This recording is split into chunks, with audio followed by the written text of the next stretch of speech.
Hello everyone, hope you are all doing well.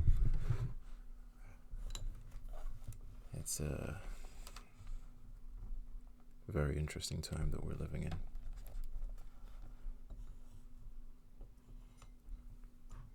Yeah. Well, we are continuing with chapter 10 of the book of First Chronicles. Alright. Now the Philistines fought against Israel, and the men of Israel fled from before the Philistines, and fell slain on Mount Gilboa. Then the Philistines followed hard after Saul and his sons, and the Philistines killed Jonathan, Abinadab, and Mal-Jeshua, Saul's sons. The battle became fierce against Saul. The archers hit him, and he was wounded by the archers. Then Saul said to his armor-bearer, "Draw your sword, and thrust me through with it, lest these uncircumcised men come and abuse me." But his armor-bearer would not, for he was greatly afraid. Therefore Saul took a sword and fell on it. And when his armor-bearer saw that Saul was dead, he also fell on his sword and died. So Saul and his 3 sons died, and all his house died together. And when all the men of Israel who were in the valley saw that they had fled, and that Saul and his sons were dead, they forsook their cities and fled. Then the Philistines came and dwelt in them. So it happened the next day, when the Philistines came to strip the slain, that they found Saul and his sons fallen on Mount Gilboa. And they stripped him, and took his head and his armor, and sent word throughout the land of the Philistines to proclaim the news in the temple of their idols and among the people. Then they put his armor in the temple of their gods, and fastened his head in the temple of Dagon. And when all Jabesh Gilead heard all that the Philistines had done to Saul, all the valiant men arose and took the body of Saul and the bodies of his sons, and they brought them to Jabesh, and buried their bones under the tamarisk tree at Jabesh, and fasted 7 days. So Saul died for his unfaithfulness which he had committed against the Lord, because he did not keep the word of the Lord, and also because he consulted a medium for guidance. But he did not inquire of the Lord. Therefore he killed him, and turned the kingdom over to David, the son of Jesse. Chapter 11. Then all Israel came together to David at Hebron, saying, "Indeed, we are your bone and your flesh. Also, in past time, even when Saul was king, you were the one who led Israel out and brought them in. And the Lord your God said to you, 'You shall shepherd my people Israel, and be ruler over my people Israel.' Therefore, all the elders of Israel came to the king at Hebron, and David made a covenant with them at Hebron before the Lord, and they anointed David king over Israel, according to the word of the Lord by Samuel. And David and all Israel went to Jerusalem, which is Jebus, where the Jebusites were, the inhabitants of the land. But the inhabitants of Jebus said to David, 'You shall not come in here.' Nevertheless David took the stronghold of Zion, that is, the city of David. Now David said, 'Whoever attacks the Jebusites first shall be chief and captain.' And Joab the son of Zeruiah went up first, and became chief. Then David dwelt in the stronghold. Therefore they called it the city of David. And he built the city round it, from the Millo to the surrounding area, Joab repaired the rest of the city. So David went on and became great, and the Lord of hosts was with him.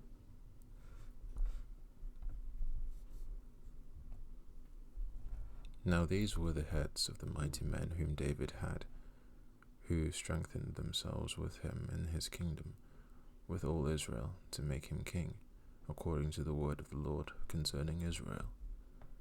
And this is the number of the mighty men whom David had: Jeshobeam, the son of a Hachmonite, chief of the captains. He had lifted up his spear against 300, killed by him at one time. After him was Eleazar, the son of Dodo, the Ahohite, who was one of the 3 mighty men. He was with David at Pasdamim. Now there the Philistines were gathered for battle, and there was a piece of ground full of barley. So the people fled from the Philistines. But they stationed themselves in the middle of that field, defended it, and killed the Philistines. So the Lord brought about a great victory.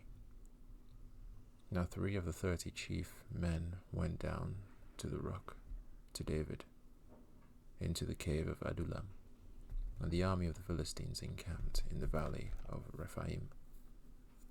David was then in the stronghold, and the garrison of the Philistines was then in Bethlehem. And David said with longing, "Oh, that someone would give me a drink of water from the well of Bethlehem, which is by the gate." So the 3 broke through the camp of the Philistines, drew water from the well of Bethlehem that was by the gate, and took it and brought it to David. Nevertheless David would not drink it, but poured it out to the Lord.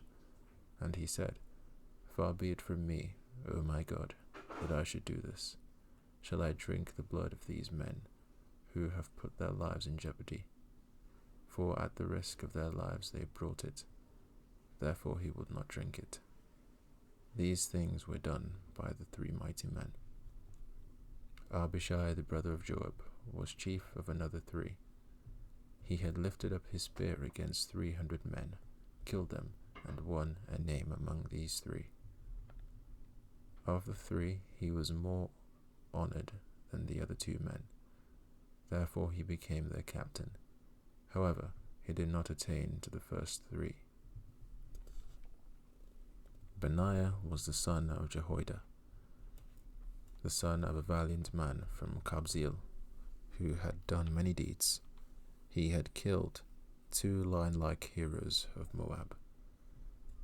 He also had gone down and killed a lion in the midst of a pit on a snowy day. And he killed an Egyptian, a man of great height, 5 cubits tall, and in the Egyptian's hand there was a spear like a weaver's beam, and he went down to him with a staff, wrested the spear out of the Egyptian's hand, and killed him with his own spear. These things Benaiah the son of Jehoiada did, and won a name among 3 mighty men. Indeed, he was more honored than the 30, but he did not attain to the first 3, and David appointed him over his guard. Also, the mighty warriors were Ashael the brother of Joab, Elhanan the son of Dodo of Bethlehem, Shamoth the Harorite, Hazael the Pelonite, Ira the son of Ikesh the Tekoite, Abiezer the Anathothite, Sibekai the Hushathite, Eli the Ahohite, Maharai the Netophathite, Heled the son of Bana the Netophathite, Ithai the son of Ribai of Gibeah, of the sons of Benjamin, Benaiah the Parathonite, Hurai of the brooks of Gash, Abiel the Arbathite, Asmaveth the Baharumite, Eliaba the Shalbonite.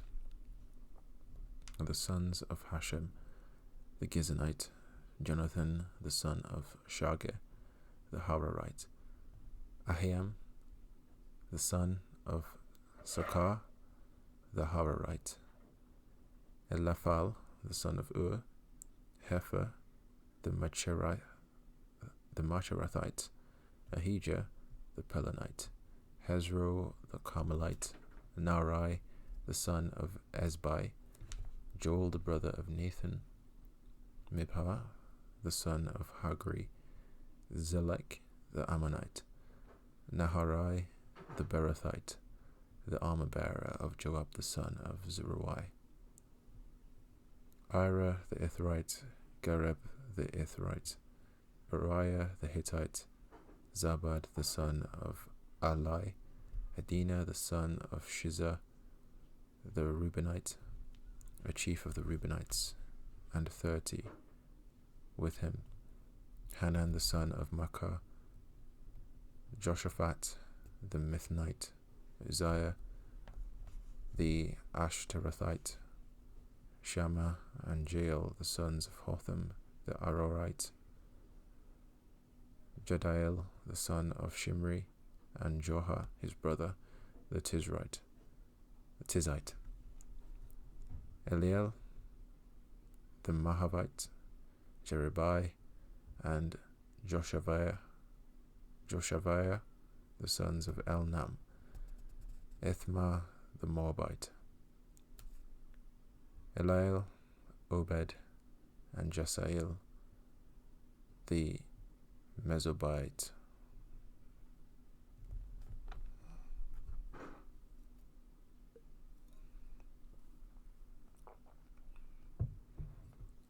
Chapter 12.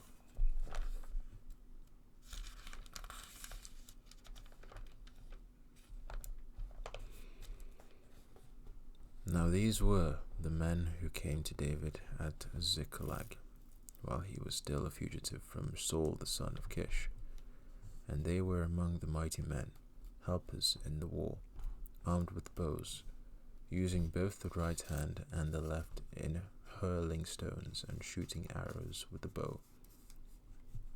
They were of Benjamin, Saul's brethren. The chief was Ahiezer, then Joash, the son of Shema, the Gibbethite, Jeziel, and Pelet, the sons of Asmaveth, Berakah, and Jehu, the Anathothite, Ishmaiah, the Gibeonite, a mighty man among the 30, and over the 30, Jeremiah, Jahaziel, Johanan, and Jozabad, the Gederathite, Eluzai, Jerimoth, Beliah, Shemariah, and Shephatiah, the Harifite, Elkanah, Jeshiah, Azarel, Josah, and Jashobeam, the Korahites, and Joiah, and Zebadiah, the sons of Jehoram of Jeroham of Gedor. Some Gadites joined David at the stronghold in the wilderness, mighty men of valor, men trained for battle, who could handle shield and spear, whose faces were like the faces of lions, and were as swift as gazelles on the mountains. Ezer the first, Obadiah the second, Eliab the third, Mishmanah the fourth, Jeremiah the fifth, Attai the sixth, Eliel the seventh, Johanan the eighth, Elzabad the ninth, Jeremiah the 10th, and Machbenai the 11th. These were from the sons of Gad, captains of the army. The least was over 100, and the greatest was over 1,000. These were the ones who crossed the Jordan in the first month, when it had overflowed all its banks, and they put to flight all those in the valleys, to the east and to the west. Then some of the sons of Benjamin and Judah came to David at the stronghold, and David went out to meet them, and answered and said to them, If you have come peaceably to me to help me, my heart will be united with you. But if to betray me to my enemies, since there is no wrong in my hands, may the God of our fathers look and bring judgment. Then the Spirit came upon Amasai, chief of the captains, and he said, We are yours, O David. We are on your side, O son of Jesse. Peace, peace to you, and peace to your helpers, for your God helps you. So David received them and made them captains of the troop. And some from Manasseh defected to David when he was going with the Philistines to battle against Saul. But they did not help them, for the lords of the Philistines sent him away by agreement, saying, He may defect to his master Saul, and endanger our heads. When he went to Ziklag, those of Manasseh who defected to him were Adnah, Jozabad, Jediael, Michael, Jozabad, Elihu, and Zelithai, captains of the thousands who were from Manasseh. And they helped David against the bands of raiders, for they were all mighty men of valor, and they were captains of the army. For at that time they came to David day by day to help him, until it was a great army, like the army of God. Now these were the numbers of the divisions that were equipped for war.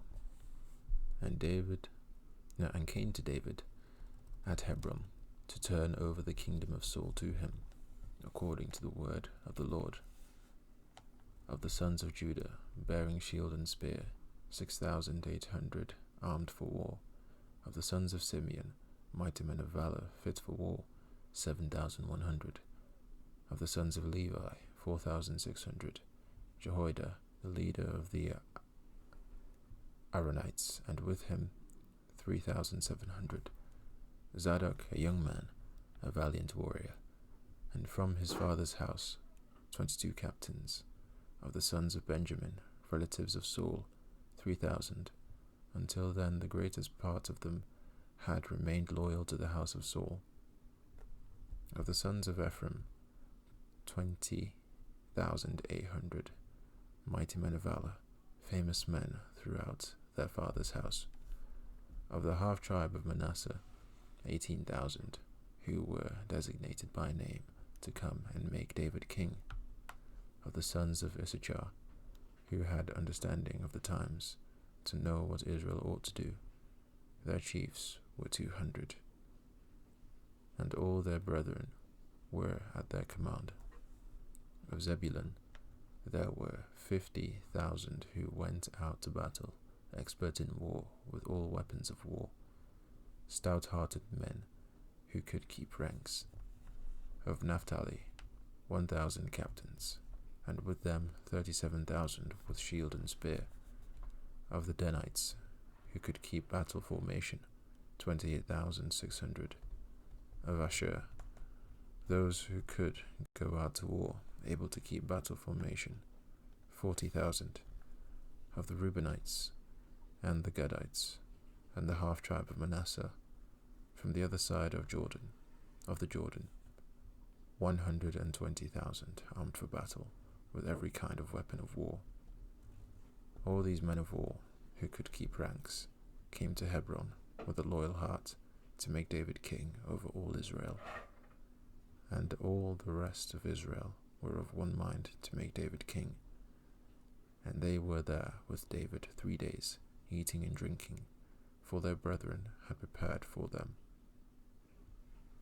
Moreover, those who were near to them, from as far away as Issachar and Zebulun and Naphtali, were bringing food on donkeys and camels, on mules and oxen, provisions of flour, and cakes of figs, and cakes of raisins, wine and oil, and oxen, and sheep abundantly, for there was joy in Israel.